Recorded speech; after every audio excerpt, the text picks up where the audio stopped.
चातुर्वर्ण व्यवस्थेची कशी निर्मिती होते सांगतो तुम्हाला। आपल्या चंद्रपूर जिल्ह्याकडचा उदाहरण घेऊया।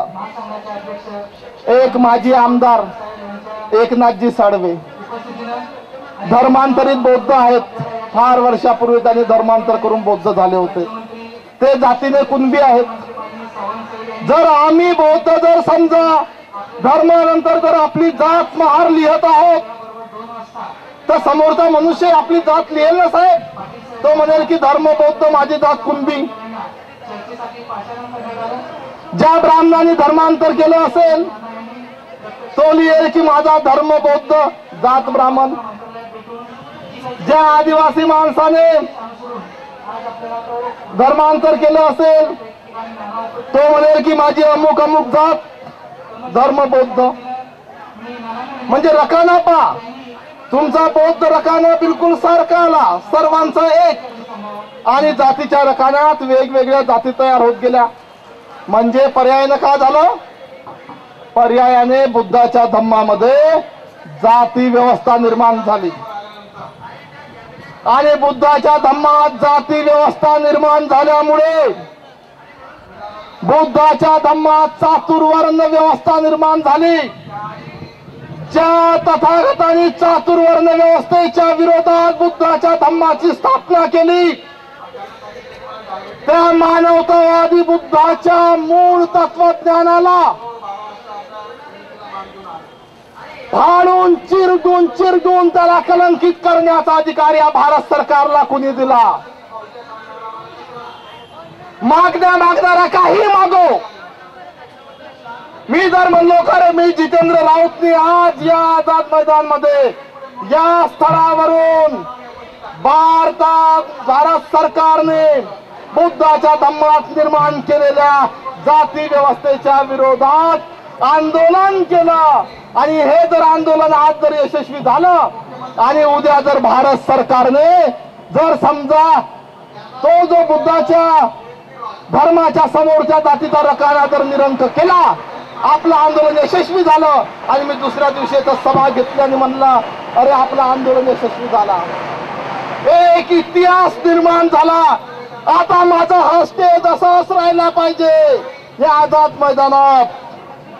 माझ्या स्टेजला कुणी हात लावायचं नाही। मी ज्या माईक वरून बोललो त्या माईकला हात लावायचं नाही। माईकवाला आता हा माईक सदासाठी याचा स्मारक म्हणून झाला। सरकार मान्य करेल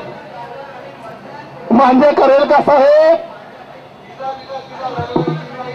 म्हणून म्हणतोय जेव्हा सरकार ही मागणी मान्य करू शकणार नाही तर कोणी काही म्हणणं म्हणून त्यांनी बुद्धाच्या धम्मात जाती आहेत हे लिहिलंच कसा?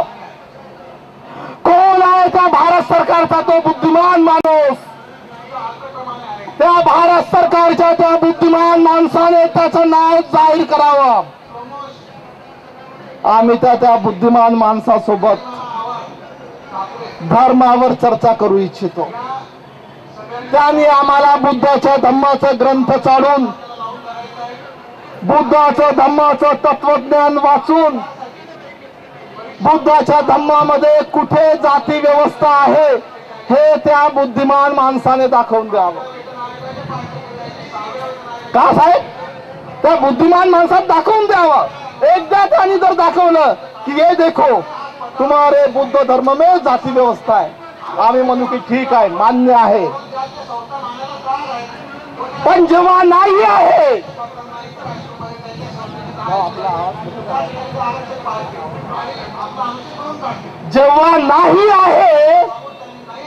तर त्यांना निर्माण करण्याचा अधिकार कोण दिला? बुद्धाच्या धम्मामध्ये चातुर व्यवस्था निर्माण करण्याचा अधिकार कोण दिला? आणि त्या सरकारने फक्त बुद्ध धम्म हिंदू आणि शिखातच जाती व्यवस्था दिसली त्यांना अनुसूचित जात। मुसलमानात अनुसूचित जात नाहीये, ख्रिश्चनांमध्ये अनुसूचित जाती नाहीये।